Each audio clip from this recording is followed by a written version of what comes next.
ഇങ്ങനെ യക്ഷി ഒക്കെ ഉണ്ടോ? രക്ഷസ് യക്ഷി ഒക്കെ കാണാവുന്ന നഗ്ന നേത്രങ്ങളെ കൊണ്ട് കാണാനോ നമ്മുടെ ടച്ച് സെൻസ് കൊണ്ട് തിരിച്ചറിയാനോ പറ്റുന്നതല്ല. അപ്പോൾ നീയൊക്കെ ഇന്നലെ മറ്റുണ്ടായ പിള്ളേരല്ലേ? എന്നൊക്കെ എൻ്റെ അടുത്ത് പറഞ്ഞു. ഞാൻ പറഞ്ഞു ഇതൊക്കെ ശരിയാണ്, ഇതൊക്കെ ഞാൻ സമ്മതിക്കാം, പക്ഷേ ഇത് മാറിയേ പറ്റുള്ളൂ, ശരീരം വിട്ട് മാറിയേ പറ്റുള്ളൂ.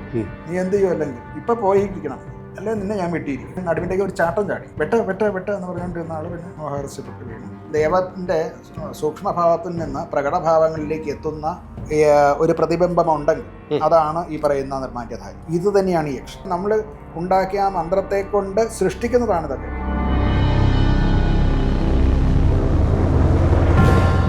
അപ്പോൾ അങ്ങ് പറഞ്ഞു ഈ രക്ഷസ് എന്ന് പറഞ്ഞു, ഇവിടെ ഉണ്ടെന്ന് പറഞ്ഞു, യക്ഷി ഉണ്ടെന്ന് പറഞ്ഞു. എന്നോടൊക്കെ ഈ സൂര്യകാലനെ കുറിച്ച് പറയുമ്പോഴത്തേക്ക് ചില ആൾ പറയും സൂര്യകാലിൻ്റെയൊക്കെ പോയാൽ അവിടുത്തെ ഇല പോലും പറിക്കരുത്. അതങ്ങനെ വളരെ ഭീതിജനകമായ ഒരു അന്തരീക്ഷം.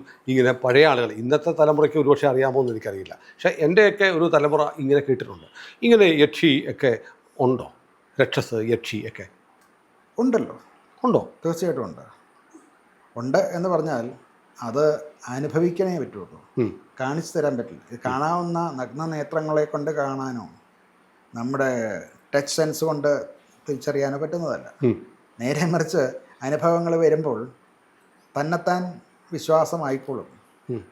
അതിൻ്റെ പ്രതിഭ അതൊക്കെ വളരെ കൃത്യമായിട്ടുള്ള അനുഭവങ്ങൾ വേറെ ഇവിടെയുള്ളവർക്കും പുറമുള്ളവർക്കും ഒക്കെ ഉണ്ട്. ഇപ്പോഴും ആ നാട്ടിൽ തിരുവാലൂർ ചെന്ന് ചോദിച്ചു നോക്കുക, മഹാദേവനെ വഴിപാട് കഴിക്കുന്നതിന് മുമ്പ് സൂര്യകാലി രക്ഷസിന് പായസം കഴിച്ചിട്ടേ മഹാദേവന് വഴിപാട് കഴിക്കുള്ളൂ. അത് എപ്പോഴും എത്രയൊക്കെ ആവാഹിച്ച് കൊണ്ടുവന്നാലും അവിടെ ഇപ്പോഴും അതിൻ്റെ പ്രസൻസ് ഉണ്ട്. അവിടെ അദ്ദേഹത്തിന് കഴിഞ്ഞിട്ടേ ഉള്ളൂ മഹാദേവനെ. ഈ മനുഷ്യരായിട്ട് ജീവിച്ച ആളുകളാണോ പിന്നീട് രക്ഷസായിട്ട് മാറുന്നത്? ഒരു ബ്രാഹ്മണ്യം ഉണ്ടാവുക, ബ്രഹ്മരക്ഷസ്, ഉഗ്ര തപസ്വിയാകുക, എന്നിട്ട് ഒരു ദുർമരണം സംഭവിക്കുക, എന്നിട്ട് ഈ പറയുന്ന ചില വൈകാരിക ബന്ധങ്ങൾ വച്ചുകൊണ്ടിരിക്കേണ്ടി വരിക. അപ്പോഴാണ് ഈ മോചനമില്ലാത്ത രക്ഷസായിട്ട് ബ്രഹ്മരക്ഷസായിട്ട് ഇരിക്കുകയൊക്കെ ചെയ്യുന്നത്. ഇത് നിരന്തരമായിട്ട് അങ്ങനെ തന്നെ നിൽക്കും, എത്രയോ തലമുറകളിലേക്ക് നിൽക്കുമായിരിക്കും, അറിയില്ല. ഇപ്പം തന്നെ ഇത്രയും തലമുറയായിട്ടേ. അല്ല, നമ്മുടെയൊക്കെ മിക്കവാറും ക്ഷേത്രങ്ങളിലൊക്കെ പോയാൽ അവിടെ രക്ഷസിനൊരു സ്ഥാനമുണ്ട്. അത് കുറേ കാലം കഴിഞ്ഞാൽ അതിൻ്റെ ശക്തി കഴിയുമ്പോൾ മാറ്റാവുന്നത്. ആക്ച്വലി അത് സ്ഥിരമായിട്ട് വേണ്ടതല്ലത്. പലപ്പോഴും ഇങ്ങനെയുള്ള രക്ഷസുകളൊക്കെ ഉണ്ടായി പല മനപ്രയാസം കൊണ്ടുമൊക്കെ മിക്കവാറും പല ക്ഷേത്രങ്ങളിലുണ്ടല്ലോ. അതൊക്കെ ഒരു 3 തലമുറയൊക്കെ കഴിഞ്ഞാൽ അത് മാറ്റാവുന്നതാണ്. ഞാൻ തന്നെ മാറ്റിയിട്ടുണ്ട് പല ക്ഷേത്രങ്ങളിലും. ഇനി ഇത് ആചരിക്കേണ്ടതില്ല എന്ന് വന്നു കഴിഞ്ഞാൽ ആ രക്ഷസിനെ നമുക്ക് മോക്ഷം കൊടുത്ത് മാറ്റാം. തിരുവല്ലി, എനിക്ക് വേറെ സംശയം. ഇപ്പോൾ ഈ പുതിയ ന്യൂജൻ കാലത്ത് ഈ ശാസ്ത്രീയ ചിന്ത, സയൻറ്റിഫിക് ടെമ്പറിൻ്റെ ആളുകൾ ഒരുപാടുള്ള കാലം ആണല്ലോ. അവർ പറയുന്നു പണ്ടൊക്കെ യക്ഷിയൊക്കെ ഉണ്ടായിരുന്നു, അപ്പോൾ എല്ലാ പാലയിലും ഉണ്ടെന്ന് പറയുന്നു. ഇപ്പോൾ ഒന്നും കാണുന്നില്ല. ലൈറ്റും വെട്ടമൊക്കെ വന്നപ്പോൾ യക്ഷിയൊക്കെ പോയി. എവിടെ പോയി? ഉണ്ടായിരുന്നെങ്കിൽ കാണണ്ടേ എന്നൊക്കെ ചോദിച്ച് ആക്ഷേപിക്കുന്നവരുണ്ട്. പിന്നെ വഴിയോ രാത്രി പോകുമ്പോൾ ചുണ്ണാമ്പ് തരാമോ എന്നൊക്കെ ചോദിച്ചു വരുന്ന യക്ഷി. ഇതൊക്കെയാണല്ലോ നമ്മുടെ സാഹിത്യം യക്ഷിയെ വർണ്ണിച്ചിരിക്കുന്നത്. അതെ, അപ്പം ഞാനും യക്ഷിയെ കണ്ടിട്ടുള്ളത് സിനിമയിലാണ്. അതായത് നല്ല ഷാമ്പു ഒക്കെ തേച്ച് നല്ല മുട്ടറ്റ വെള്ള സാരി കൂടുതൽ, എന്നിട്ട് ഏതെങ്കിലും ഒരു പെഡസ്ട്രിയൽ ഫാനെ കൊണ്ട് മുടിയൊക്കെ പുറകിലേക്ക് പറപ്പിച്ച് വെള്ള സാരി കൊടുക്കുള്ളൂ. ഇത് ആ രൂപകൽപ്പന ചെയ്തതെന്ന് എനിക്കും അറിഞ്ഞൂടാ. ഇങ്ങനൊരു യക്ഷിയെ നമുക്കറിഞ്ഞൂടാ. അത് നമ്മൾ പൂജിക്കുന്ന യക്ഷി ഇങ്ങനെയല്ല.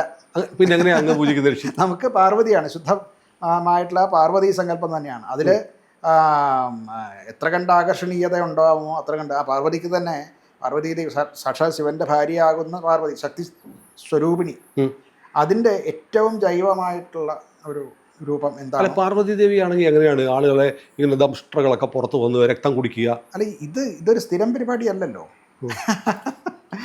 ഇപ്പോൾ നമ്മളൊക്കെ എക്സ്ട്രാ കരിക്കുലർ ആക്ടിവിറ്റിയാണ്. അതെ, അങ്ങനെ ഒരു സിറ്റുവേഷൻ വന്നാൽ നമ്മളൊക്കെ ചെയ്യില്ലേ?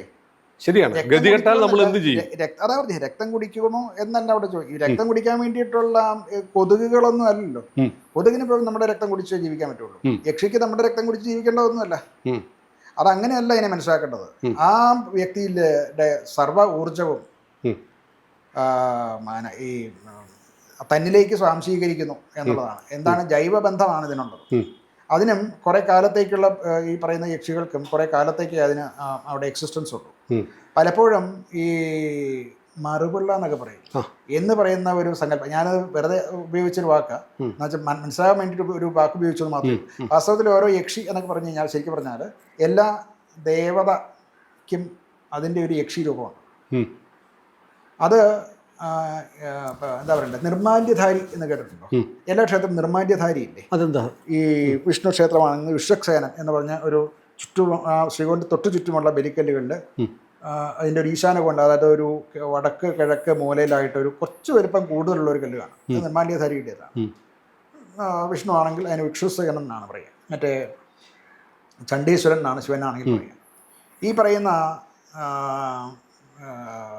ദേവത എന്നോ എന്താ പറയണ്ടേ, ദേവത നിർമാല്യം.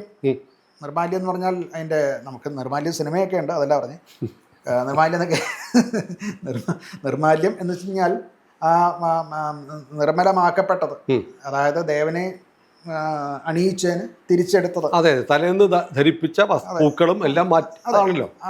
അവശിഷ്ടം എന്നാണ് തന്നെയാണ് അവിടെ മീൻ ചെയ്യുന്നത്. അതെ, ഇതിൻ്റെയൊക്കെ സ്വീകർത്താവാണ് ഈ പറയുന്ന നിർമാല്യധാരി എന്ന് പറഞ്ഞാൽ അതിൻ്റെ ഒരു ഒരു ഒരു ഒരു എങ്ങനെയാണ് ഞാനത് പറയുക, ഈ പറയുന്ന ഒരു ജൈവ സങ്കല്പം അതിനുണ്ട്. മനുഷ്യനിലേക്ക് എത്തുന്ന ഒരു സങ്കല്പം, അതായത് ദൈവത്തിൻ്റെ സൂക്ഷ്മഭാവത്തിൽ നിന്ന് പ്രകടഭാവങ്ങളിലേക്ക് എത്തുന്ന ഒരു പ്രതിബിംബം ഉണ്ടെങ്കിൽ അതാണ് ഈ പറയുന്ന നിർമാല്യധാരി. ഇത് തന്നെയാണ് ഈ യക്ഷി, ആ ദേവൻ്റെ യക്ഷി. ശരിക്കും പറഞ്ഞാൽ ഓരോ ദേവതയ്ക്കും ഓരോ യക്ഷിയുണ്ട്.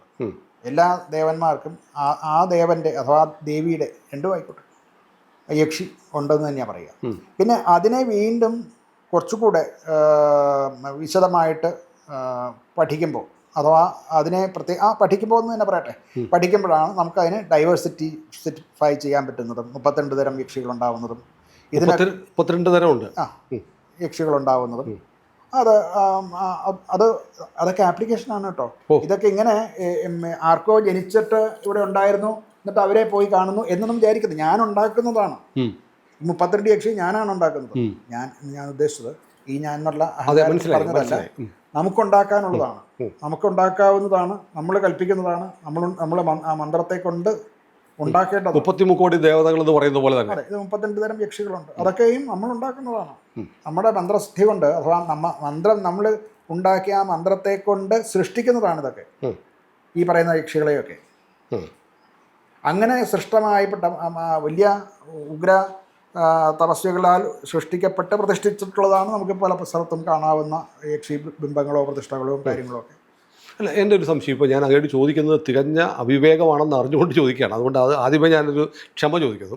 അതായത് അങ്ങും ആവാഹനമൊക്കെ ചെയ്യുന്നുണ്ടല്ലോ, വലിയ ഒരു പരമ്പരയുടെ ഇന്നത്തെ കണ്ണി എന്ന് ആ തറവാട്ടിലെ ഏറ്റവും മൂത്ത ആൾ എന്ന നിലയിൽ അങ്ങും ആവാഹനമൊക്കെ ചെയ്യുന്നുണ്ടെന്ന് എനിക്കറിയാം.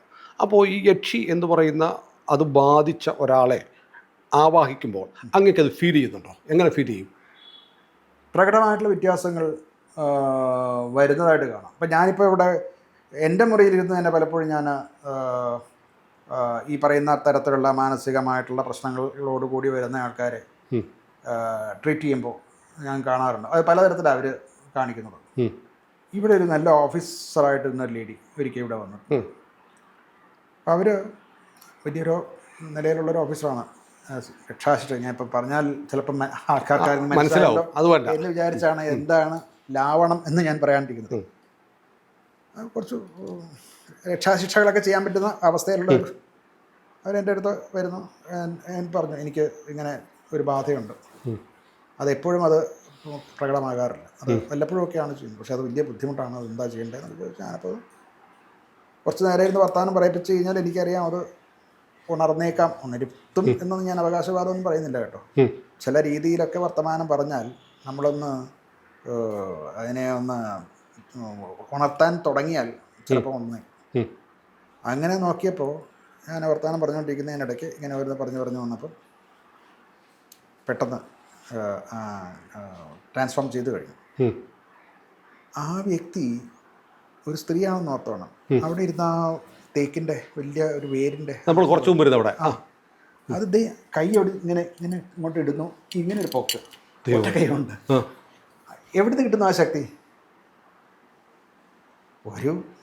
നമ്മളൊരു 2 പേരുണ്ടെങ്കിൽ 2 3 പേരുണ്ടെങ്കിൽ ഒന്ന് മാറ്റി വയ്ക്കുക എന്നുള്ളതല്ലാതെ ഇതല്ല. അവിടെ തറയിലിരിക്കുന്നയാൾ നേരെ കൈ ഇങ്ങനെ അതിൻ്റെ അടിയിലേക്ക് ഇങ്ങനെ ഒറ്റ കൈ കൊണ്ട് ഇങ്ങനെ അങ്ങോട്ട് പൊക്കുകയാണ് ചെയ്യുന്നത്. ഈ ശക്തിയൊക്കെ എവിടെ നിന്ന് കിട്ടുന്നു? നമുക്കതിൻ്റെ രീതികളും ഭാവങ്ങളും ഒക്കെ കണ്ടാൽ എന്താണെന്ന് കുറേ നാളത്തെ പരിചയം കൊണ്ട് നമുക്ക് മനസ്സിലാവും.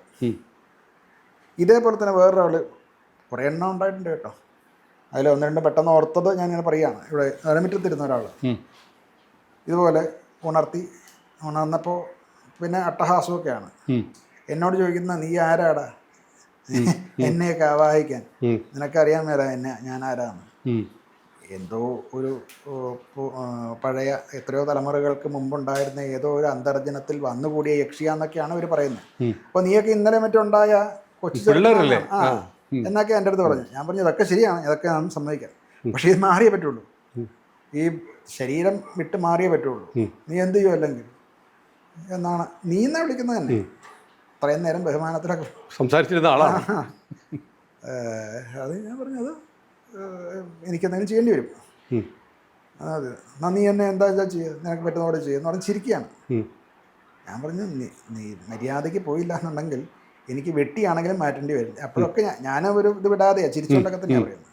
എന്നാ നീ വെട്ട കാണട്ടെ എന്ന് പറയും. ഞാനപ്പോൾ പിന്നെ വേറെ നിവർത്തിയാണ്. എനിക്കും കുറേശ്ശെ പേടിയൊക്കെ ആയി തുടങ്ങിയായിരുന്നു. അല്ല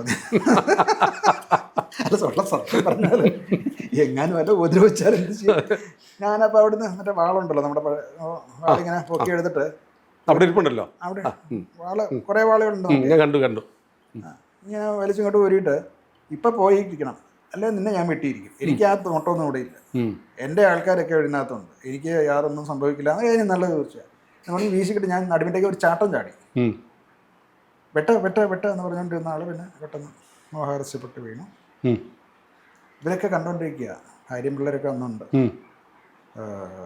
അപ്പോൾ അവരൊക്കെ കണ്ടുകൊണ്ടിരിക്കുക. അവരൊക്കെ അങ്ങോട്ട് വരാൻ പേടിച്ചിട്ട് ആ വാതിലിൻ്റെയും ഈ ചെറിയ ജനലായിട്ട് കിടക്കുന്നതൊക്കെ കണ്ടിരിക്കുക. അല്ല അതോടുകൂടി അങ്ങ് മാറി. ഞാൻ വാളുകൊണ്ട് വെട്ടുമിട്ടൊന്നും ഇത് കാണിക്കുകയുള്ളൂ. അല്ല അവർക്ക് ആ തോന്നൽ ഉണ്ടാക്കുക എന്നുള്ളതേ നമ്മുടെ ആവശ്യമുള്ളൂ, അല്ലാണ്ട് ഈ ശരീരത്തെ വെട്ടേണ്ട കാര്യമൊന്നും എനിക്കില്ല താനും. അപ്പോൾ ഇതൊക്കെ ഇങ്ങനെയുള്ള അനുഭവങ്ങളൊക്കെ ധാരാളം ഉണ്ടായിട്ടുണ്ട്. അല്ല ഞാൻ പെട്ടെന്ന് ഓർക്കുന്നത് തിരുമേനി ഇങ്ങനെയൊക്കെ ചെയ്യുമ്പോൾ ഈ പഴയ നമ്മൾ ആദ്യം പറഞ്ഞ നമ്മുടെ പൂർവ്വ പിതാമഹനുണ്ടല്ലോ, അദ്ദേഹത്തിന് കിട്ടിയതുപോലെ ഇവരെ ഒഴിപ്പിക്കുമ്പോൾ ആ ശരീരം വിട്ടുപോകാൻ ഇഷ്ടമില്ലാത്ത, ആ ശരീരത്തെ കാമിച്ചു കൂടിയിരിക്കുന്ന ആളുകൾ നമുക്ക് ദോഷം വരുത്തില്ലേ ഈ ചെയ്യുന്ന എനിക്കോ? കുറച്ചൊക്കെ വരും. അതൊക്കെ കർമ്മം ഉണ്ടെങ്കിൽ കർമ്മ ഫലവും ഉണ്ടാവും എന്നുള്ളത് തീർച്ചയാണല്ലോ. കർമ്മം ചെയ്യുന്നവന് കർമ്മഫലം അനുഭവിച്ചേ മതിയാവുള്ളൂ, കുറേയൊക്കെ നമുക്ക് അനുഭവിച്ചേ മതിയാവുള്ളൂ. അതൊക്കെ ഇങ്ങനെ സ്കിൻ ഡിസീസായിട്ടും ഒക്കെ വരും. Every action equal and opposite reaction. പിന്നെ അതൊക്കെ ഇതുപോലെ സ്വന്തം ഉപാസന കൊണ്ടൊക്കെ കഴിയുന്നത് തീർക്കുക. പിന്നെ നമ്മുടെ ഇതൊരു നിയോഗമായിപ്പോയി, ചെയ്യാതിരിക്കുക എന്ന് പറഞ്ഞാൽ ശരിയല്ല. ഇന്നത്തെ രീതി വെച്ചുകൊണ്ടെങ്കിലും ചെയ്തേ മതിയാവുള്ളൂ, അതുകൊണ്ട് ചെയ്യുന്നു. അല്ല ഇപ്പോഴും ഇതിലൊക്കെ വിശ്വസിച്ച് വരുന്ന ആളുകളുണ്ടല്ലേ? ഇപ്പം കൂടുതലാണല്ലോ.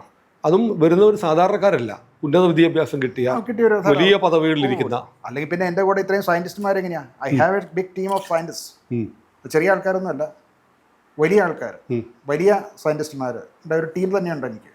ഞാൻ പറഞ്ഞില്ലേ നേരത്തെ പറഞ്ഞ യാഗങ്ങളും ഒക്കെ സയൻറ്റിഫിക്, എനിക്ക് പൂർണ്ണ സയൻറ്റിഫിക് ടെമ്പർ ഉള്ളത് കൊണ്ടാണ് എൻ്റെ കുട്ടികളും ആ വഴിക്കാണ്. അവരൊക്കെ ഇപ്പം അവരൊക്കെ നീറ്റൊക്കെ എഴുതി MBBS സീറ്റ് കിട്ടിയിട്ടും അവരതിനൊന്നും പോയില്ല. ഇല്ല MBBS കിട്ടിയിട്ട് പോയില്ല. ഇല്ല, അവള് മൂത്തയാള് ഐസറിന് പോകണം, സയൻറ്റിസ്റ്റ് ആവണമെന്നാണ്.